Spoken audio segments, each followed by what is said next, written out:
I've got something special for us today. This is a Waltham railroad grade pocket watch. It's not just any pocket watch though. In fact, I purchased this some years ago, but never felt comfortable with taking on the project until I developed my skills a little bit. Because this is a Waltham Vanguard from 1892. That's their top of the line pocket watch. And while it doesn't really show it necessarily on the dial side here, let's see if we can turn it over, and I think you're going to be blown away by this. Let's just see if we can open this. And remember, I said 1892.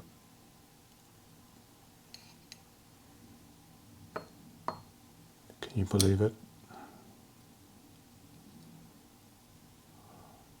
Look at this stunning finish in here.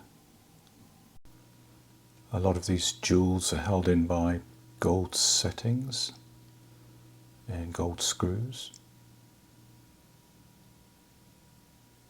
This balance wheel also has gold screws on the outside and this beautiful diamond end stone. And a micrometer adjustment, which was a requirement for railroad grade watches. We'll look at those later. I'll need to remove this bezel just to get access to the lever, and we'll see if we can get this to operate.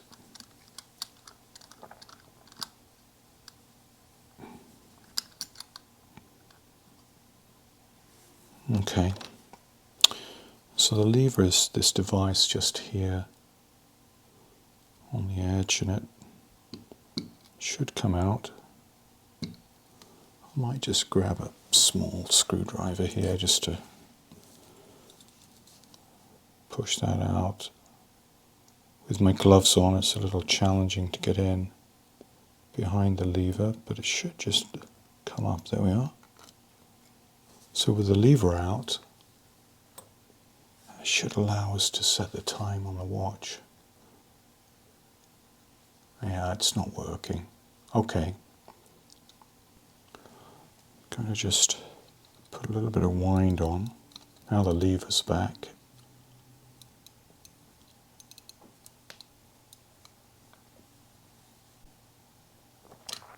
Nope.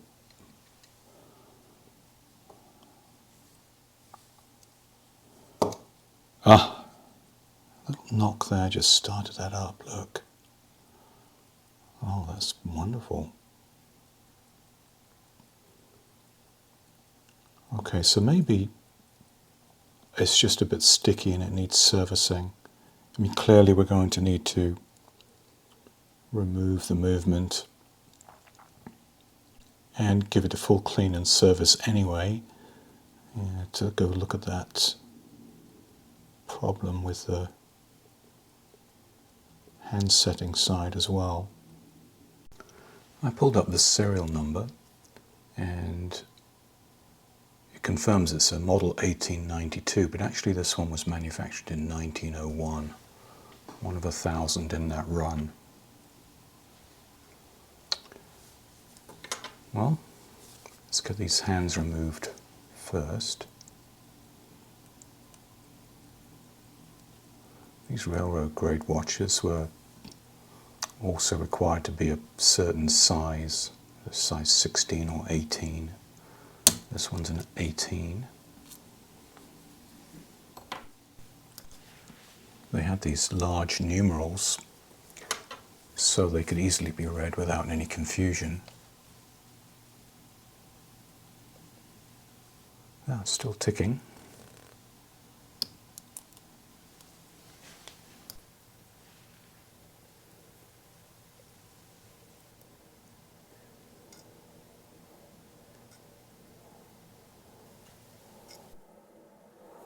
just put these aside and we'll work on the case screws here. But look at this one. This is actually pulling the case right down on this side.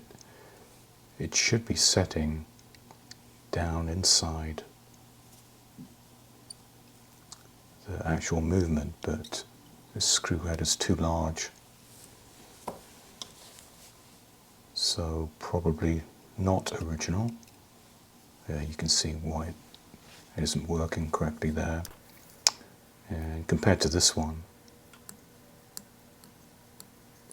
which is set down, we'll need to fix that first problem.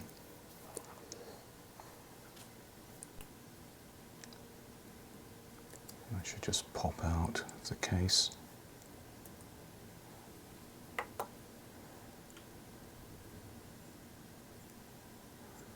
We'll see if we can get this dial removed. There's a dial screw here, and these just hold down against some dial pins. There's 3 of them on this watch.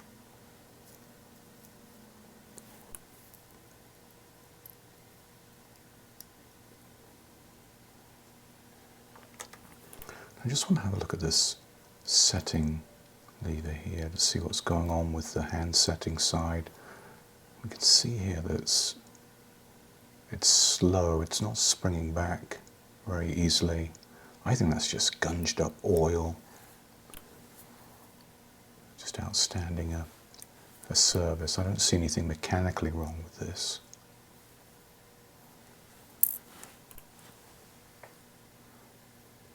We'll get our cannon pinion out.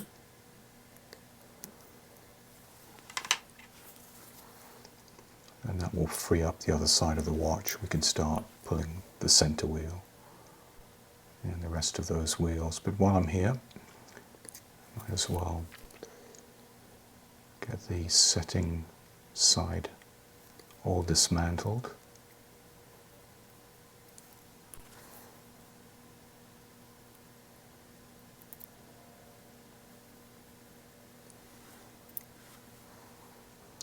And the minute wheel here.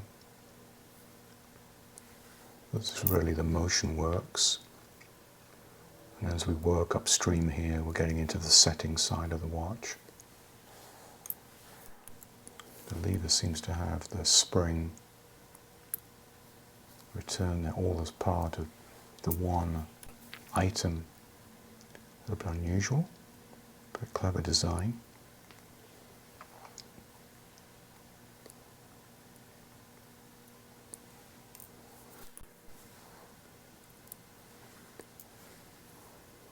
We're almost done on this. I'm not sure I can get the arbor out until we start undoing things on the other side.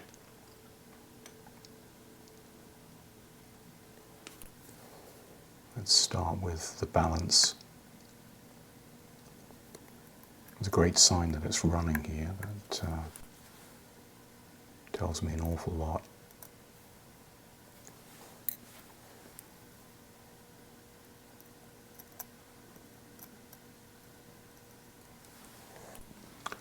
Look at that underneath there. And just the finishing is amazing, even where you cannot see it. Into great lengths.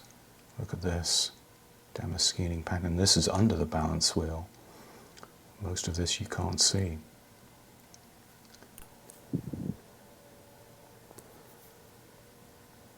Now we had a little bit of wind on here, so I'm just going to release that from the mainspring.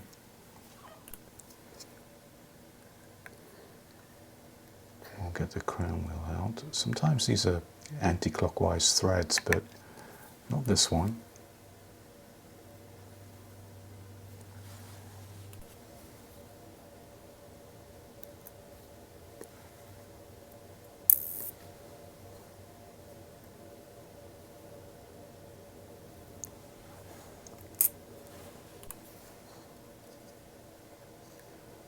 Yeah, we'd expect to see some grease or oils on these wheels, or at least underneath. And it's all dry. Love the swirly pattern on this wheel. get our click spring out.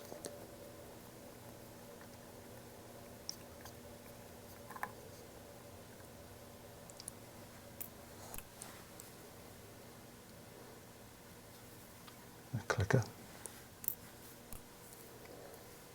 Well, so far so good. I'm not seeing anything that's broken.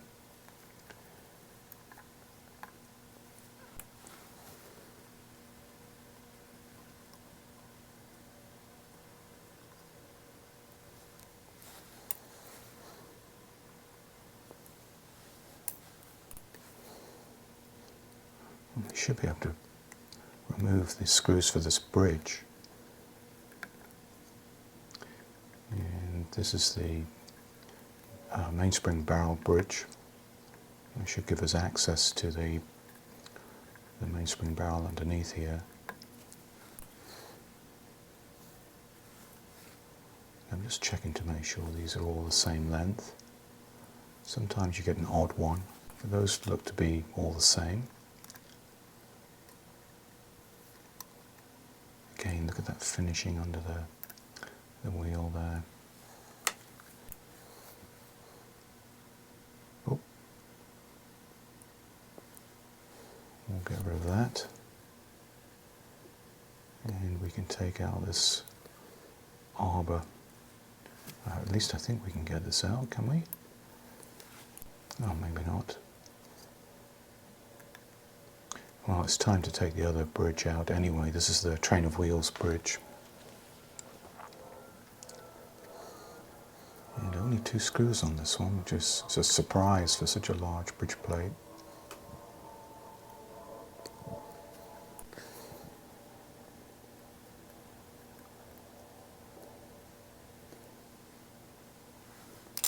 And there's our train of wheels.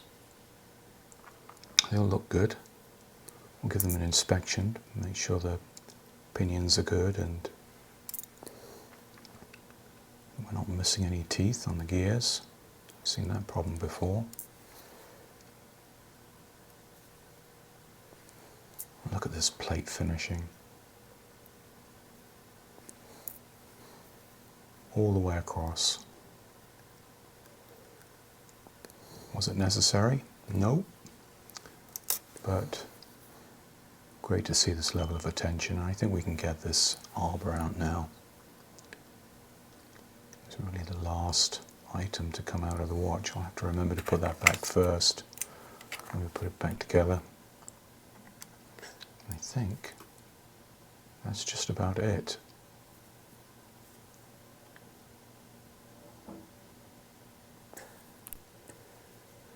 Let's have a quick inspection here.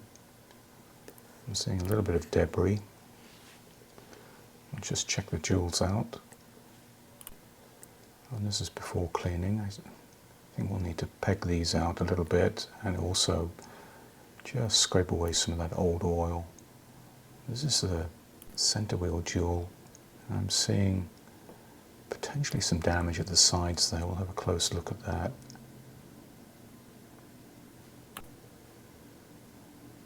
Yeah, this is the old oil. And we don't know when this was serviced. And we'll take some of these jewels out, especially these split jewels that have a cap and a whole jewel underneath. We'll need to do that to clean them and oil them.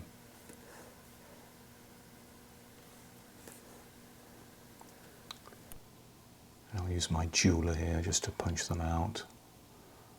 There's a pair here. That one looks to be the pallet fork, and then this other one here would be for the escape wheel. And as these come out, we can see here that we have the whole jewel and the cap jewel. We'll get those into the cleaner. And we'll get our first batch going.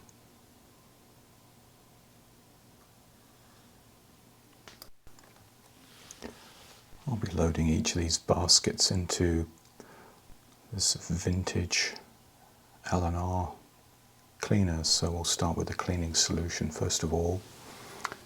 And we'll run that for about 10 minutes. And then I'll lift the basket out and we'll give that a quick spin and dry before putting it into the first rinse. And then we'll do a second rinse.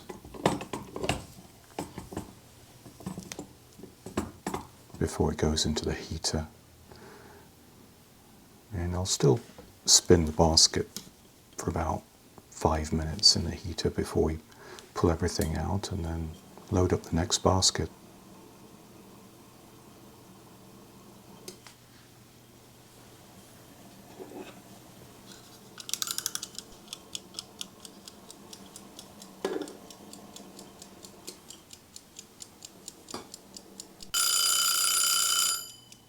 I'm usually able to get 3 or 4 movements cleaned up before we change the solutions.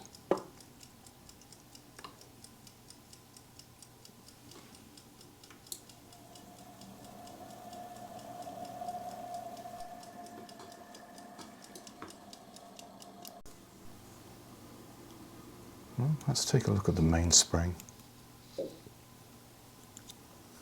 Oh yeah, this mainspring has been replaced. You would expect to see an original blue style mainspring, but this is a more modern one. I see some oils here. I don't think this has been done too long ago. I might just give this a little bit of a clean up.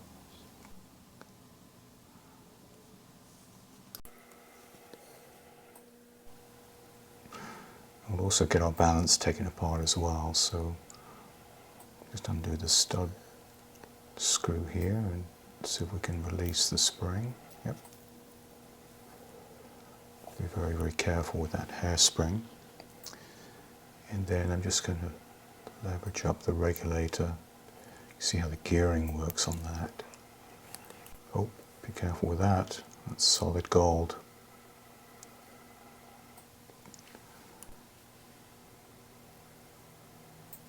And I'm just going to undo the screw that's holding that micrometer adjustment wheel.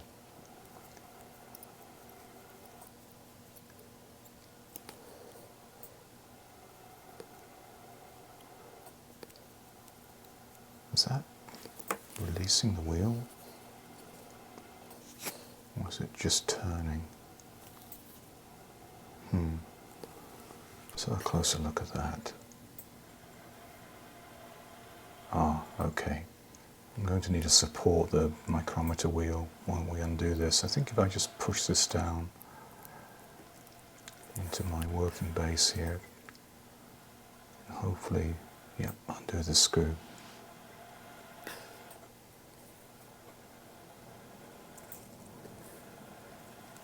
And there it is. This lovely wheel. Okay. Time to work on that diamond, I think. What is that? I think this is the stud screws come out.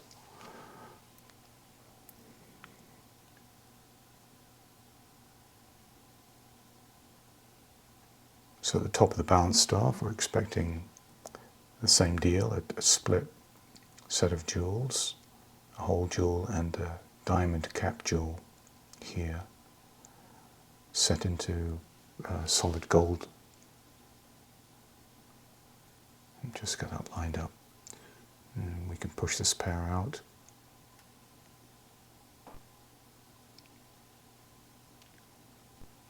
And there it is.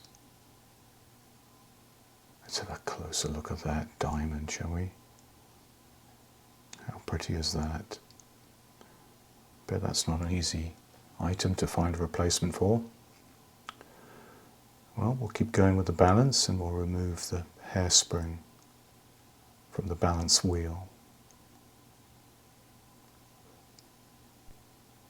We'll clean these separately. I'll need a special solution for the hairspring.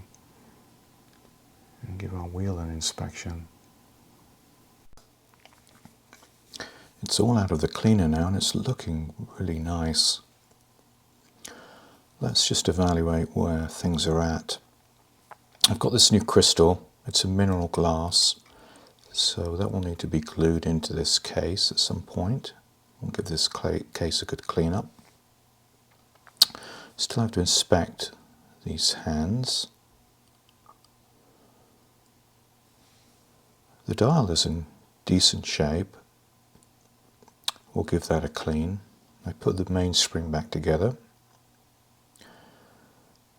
I think the issue we had with the hand setting on here was down to just some stickiness in the setting side of the watch, and with the cleaning here and re-oiling I think we should be in good shape. We'll also need to re-oil these jewels here, and I'm probably going to need to dismantle these jewels one by one and separate them and oil those.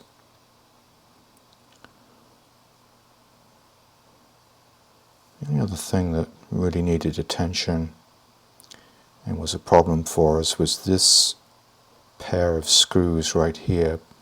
These are the case screws, and if you look at them, they are completely different. We'll have a good look under the microscope at these. But this larger one here, because of the diameter of the head, was forcing this case bridge and the whole watch movement down and misaligning the movement. So we'll need to find a replacement or try and take care of that larger screw there so that it matches this one. I think everything else really is in good shape. So it's time to put this all back together and see if we can get this lovely old Waltham working again. Let's start with cleaning up this dial. These are made of enamel and they are prone to cracking. I noticed a few very minor hairline cracks in this one, but it's in pretty good shape. I'll use this distilled water and a couple of denture tabs. We'll let that soak for a little while. That'll loosen all the dirt and grime off.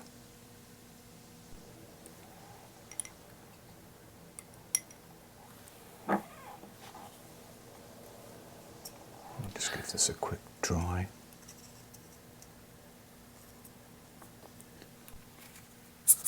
You can see the very minor hairline there at the sub-dial up to the center wheel. Not too bad.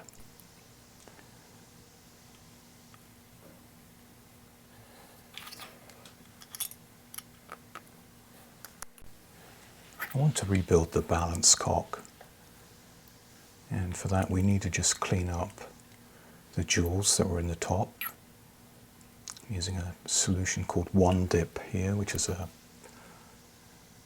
strong solvent, and it dries quite quickly.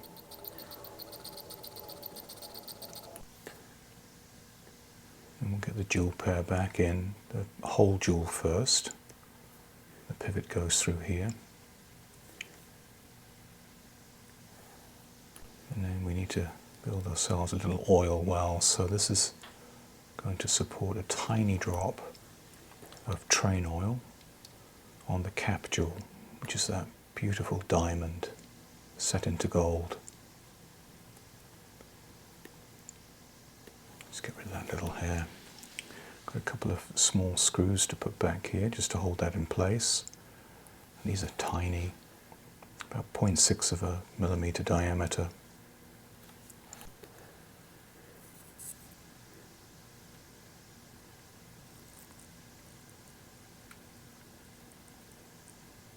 And once this is screwed down, we can work on the regulator side.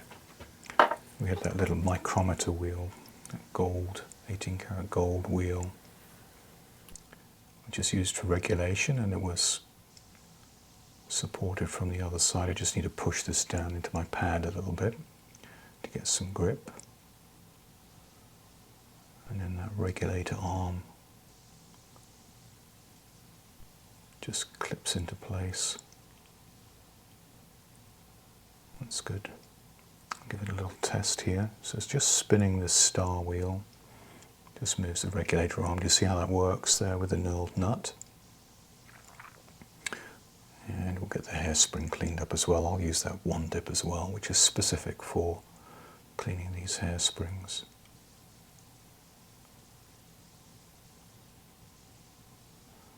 Just make sure that none of the coils are sticking together. Otherwise it won't operate correctly. And put this back onto the balance wheel, and I'd previously noted where the stud lined up with the arm there, so this will minimize any beat error. And we just need to find an appropriate stake that I can use to push down that hairspring and seat it correctly on the balance wheel, taking care not to damage the pivot. And it's ready to go back. Just need to line that up with the stud, and we can screw that down. And just put that away for safekeeping.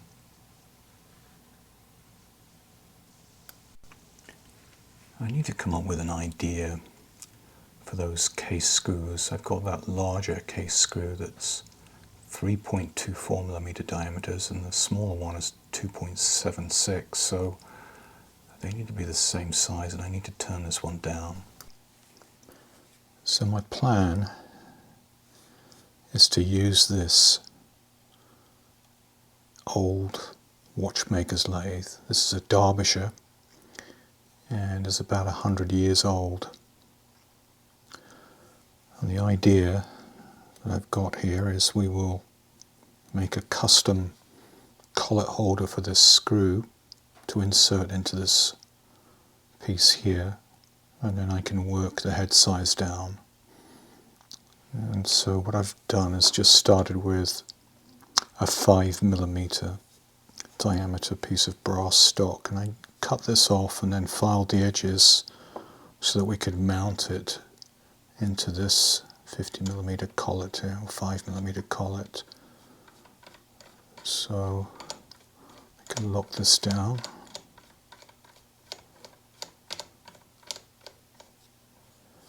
And then once it's locked down, we can do a facing cut on the edge here to start with, and then we'll do our drilling.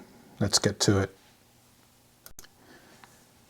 What I just want to check is that the tool rest height is good for our graver, so the graver needs to be cutting right at the center or slightly below. I think that's good. Alright, let's start her up.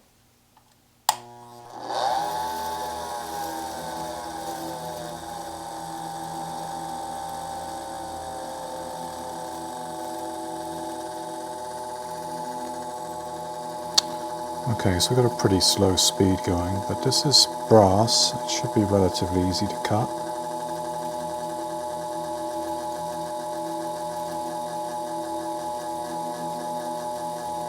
Let's just make sure we got our angle good.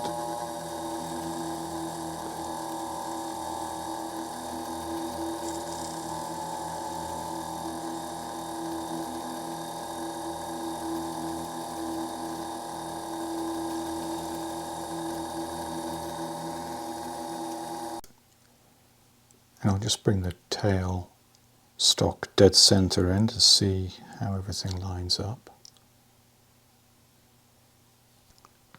I've got my pivot drills out. I think we're somewhere around here. It might be too large. I think we'll go for a 36 thousandths. That should give us a hole just smaller than the screw itself.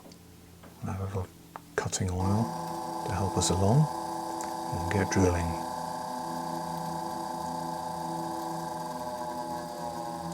It's cutting nicely. A little bit of strain on the motor, but we are running quite slow here for brass. And I've checked the screw, and we're about a size 13 here, so we'll use that to hand cut the threads. bit more oil.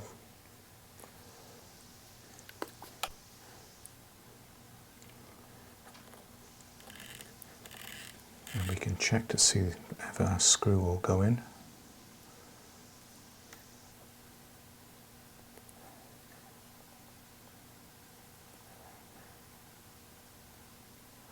And that should hold that part just nicely away from the collet there and allow me to start cutting. But I think to stabilize it a little bit here, I'm going to use my dead center. I really should have a live center for spinning, but this is all I have, so it should help a little bit because we are cutting steel now. I'm not sure how my graver is going to handle this. We'll find out. So I'm going to cut about 1/2 millimeter of diameter away from this.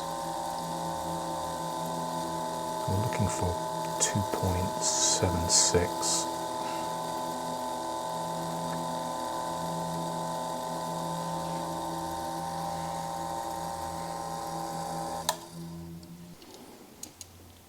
And we started at 3.24, so let's just give this a measurement. I think I'm getting quite close now. 2.8, okay.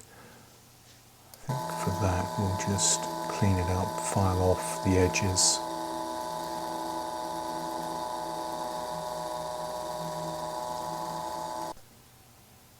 And we're pretty close, so we're not done just yet though. I've got some work to do on the screw head. And for that, of course, we'll need a tool. Another vintage screw head polishing lathe. Have you ever heard of such a thing? Well, they're out there and they exist, so we're going to load the steel burnishing wheel on first. And it's time for gloves off. And we'll spin the head counterclockwise to the burnishing wheel.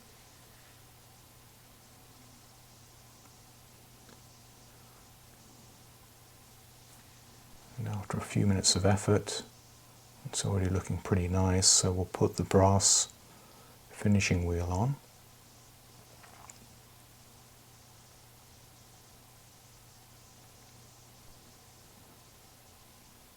Now, how's that looking? Oh, that looks really nice. I'm impressed with that. We'll pull the collet, take a close look at it. Of course, you realise the only downside of doing this work is I'm looking at every other screw head on the pocket watch. But let's put that aside and focus on rebuilding. Get these jewel pairs in. I'll use my jeweler here just to compress the whole jewel down. And as before, we'll put a tiny drop of train oil onto the cap and then get that seated down.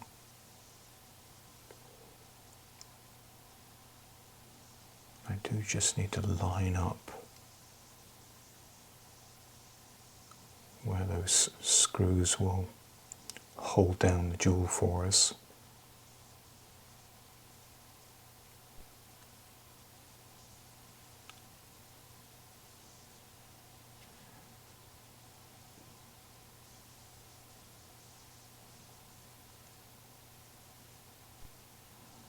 Still slightly off. Let's see if we can just spin this here with my tweezers, just a smidge.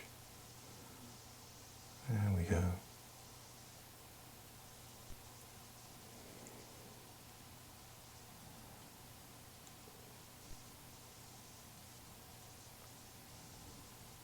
These screws are so small.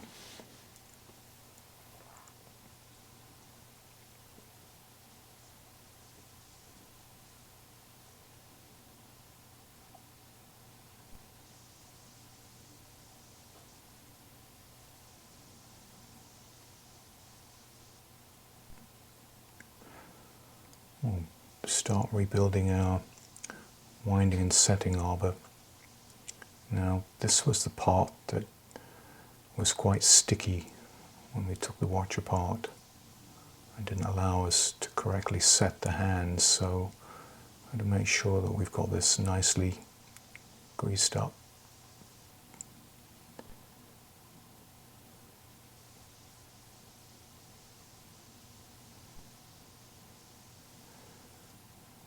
We'll get the winding pinion wheel on.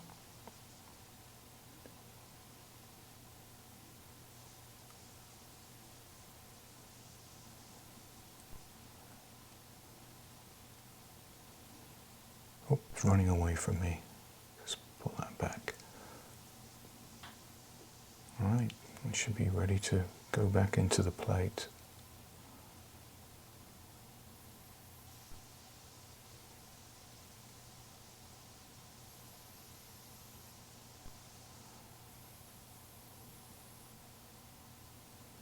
I'll also do this inside shoulder here for the yoke.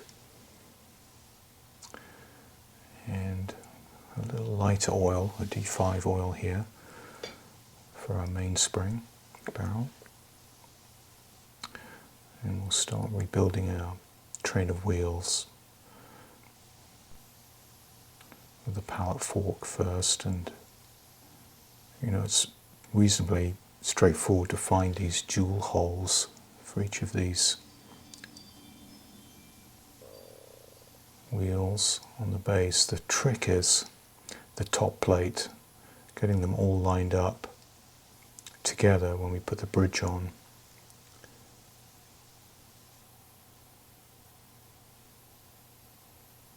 Is the big challenge.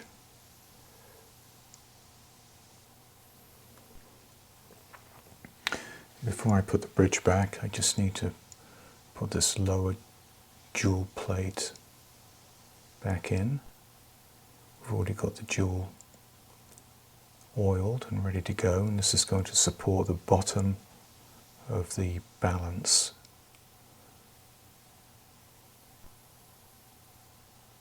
Okay, here we go.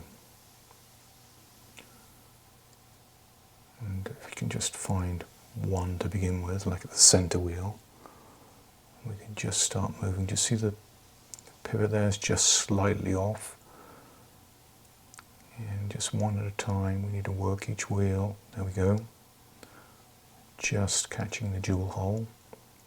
And then this one, I'm going between the plates. This is the escape wheel. You can just see it slightly angled over.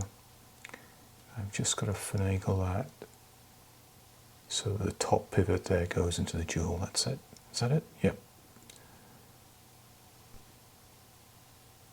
Excellent. We'll run a quick test here. So I'm just manipulating the whole train of wheels to verify that the pallet fork is snapping backwards and forwards. And check end shake on each of these wheels. There should be a little bit of end shake, a tiny bit of side shake, and we can keep moving forward.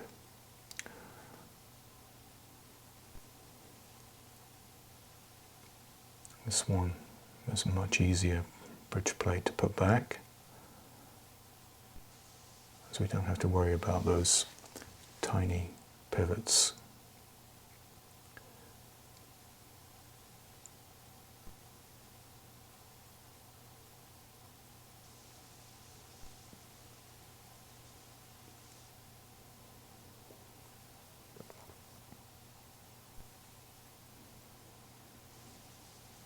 And we can get our click spring back in,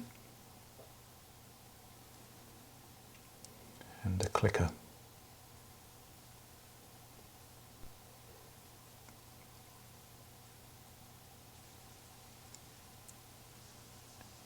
I just need to make sure that the pin is on the right side, so the click operates against the ratchet wheel.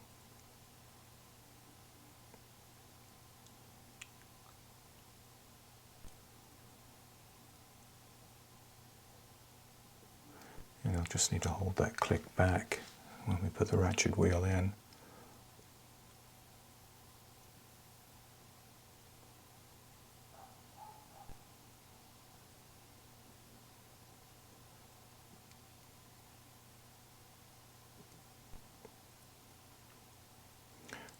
too much oil there.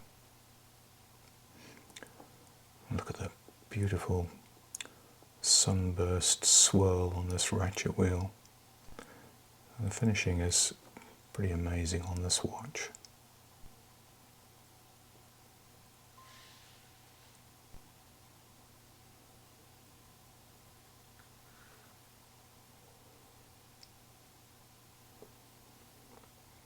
Now I need to remember these two screws for these wheels are both clockwise. Often this one, the crown wheel, it's anti-clockwise, but on this watch both are clockwise threads.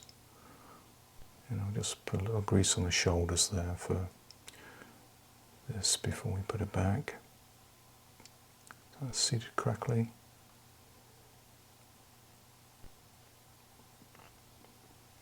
Might need to adjust that slightly. There's a hole underneath it that lines up with that screw.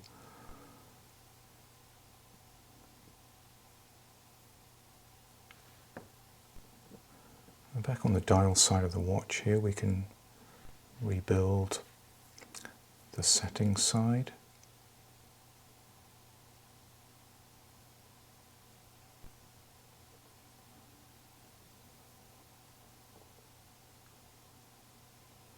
Actually wondering about this intermediate wheel here. That doesn't seem to be right to me. It shouldn't be moving around like that. Yeah, that's I've done something wrong here. Let's undo this.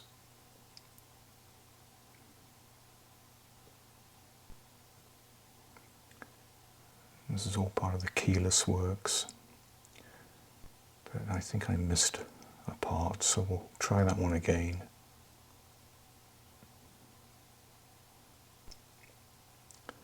Yeah, this little cap goes on top first before we put the screw in.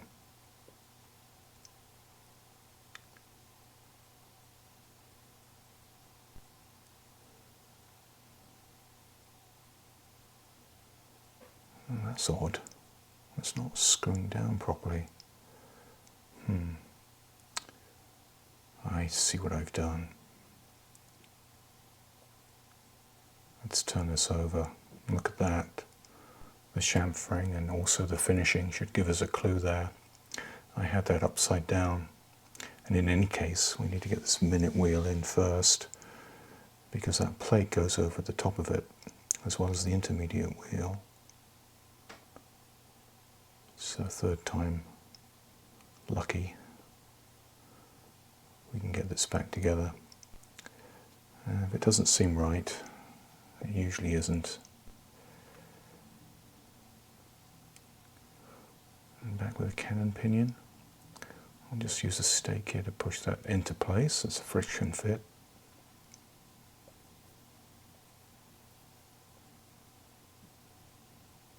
And now we can put the yoke back.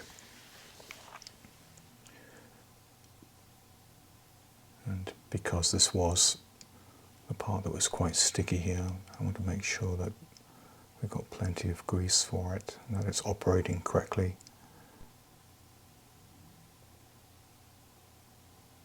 It didn't seem to be springing forward and backwards before, which is a very slow movement,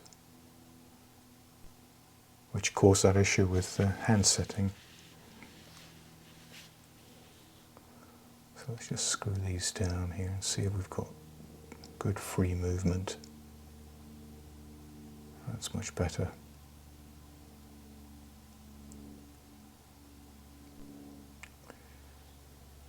Okay, we'll put our spring and lever back. I'm just going to put the screw in first before we try and set the spring.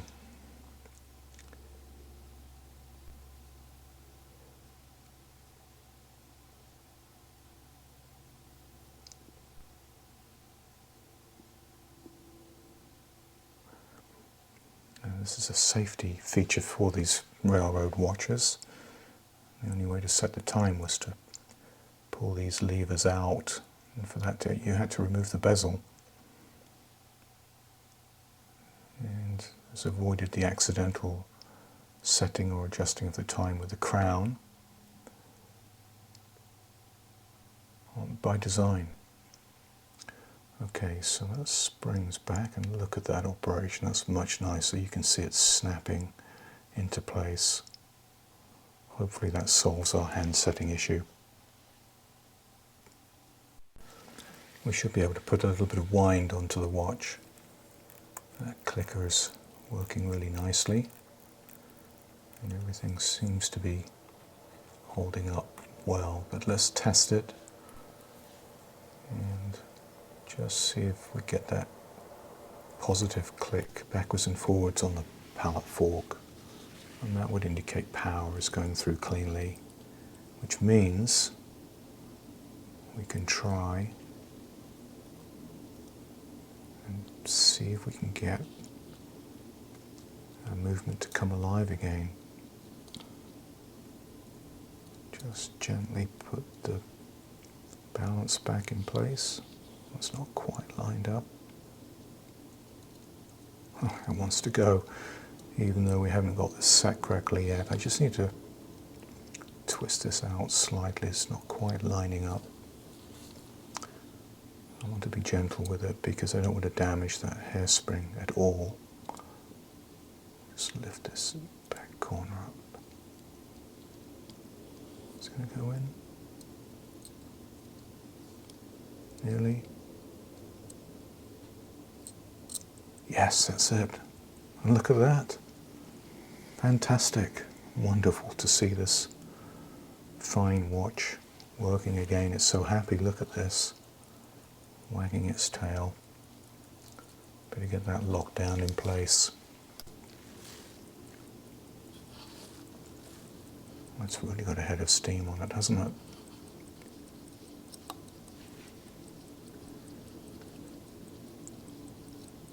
Wonderful.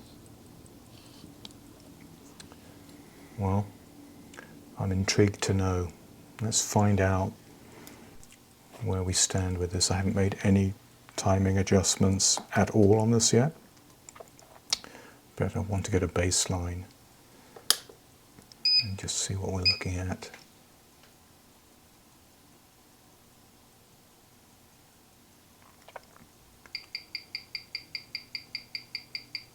Wow, that's outstanding. I've never seen anything like that. That's amazing. Within 10 seconds a day, an amplitude of over 300 and less than 1 millisecond on the beat error. That's extraordinary. For no adjustments, that's incredible. Well, that's dial side down. Let's just swing it over to the other side here and see what our dial side up readings tell us. Normally we would try this in a number of positions, but look at that. Almost straight line performance. This is railroad grade performance. 2 or 3 seconds a day. Fantastic amplitude and a great beat error as well. Very happy with that.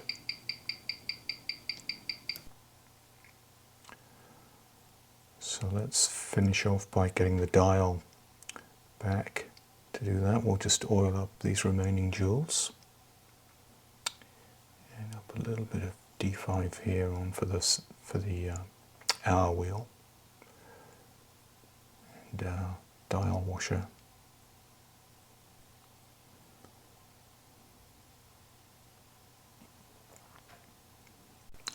We just need to tighten up these dial screws.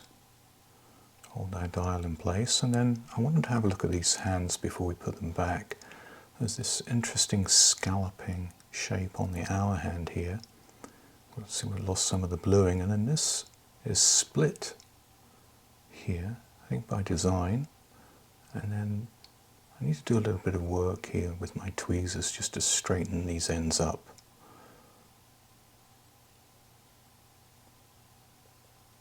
And we're ready to put them back onto the watch, so I'll use my hand setting tool here just to get everything lined up, and we'll get that pressed into place.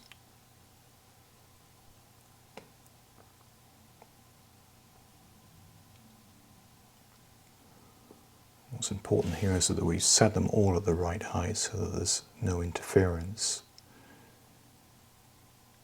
And I'll usually run the watch for about 24 hours just to check that and make sure that there's no collision. They've all got to pass over each other, and the minute hand and the hour hand, of course, have to pass over this. The second hand, which is set a little bit lower. Oh, not sure I got that onto the pivot there, did I? Let's try that again. That's better. Not too low. Just the right height. Okay, let's get some wind on and see if we can get this fired up again. Yes. Alright. Well, let's turn our attention to the bezel, and I had this new crystal. It's a mineral crystal that needs to be glued in, so I'll use this GS Hypo cement, it's called, to glue that into place. Let that dry. And we can put our movement back into the case. I've cleaned this up. It came out rather nice, so very happy with that.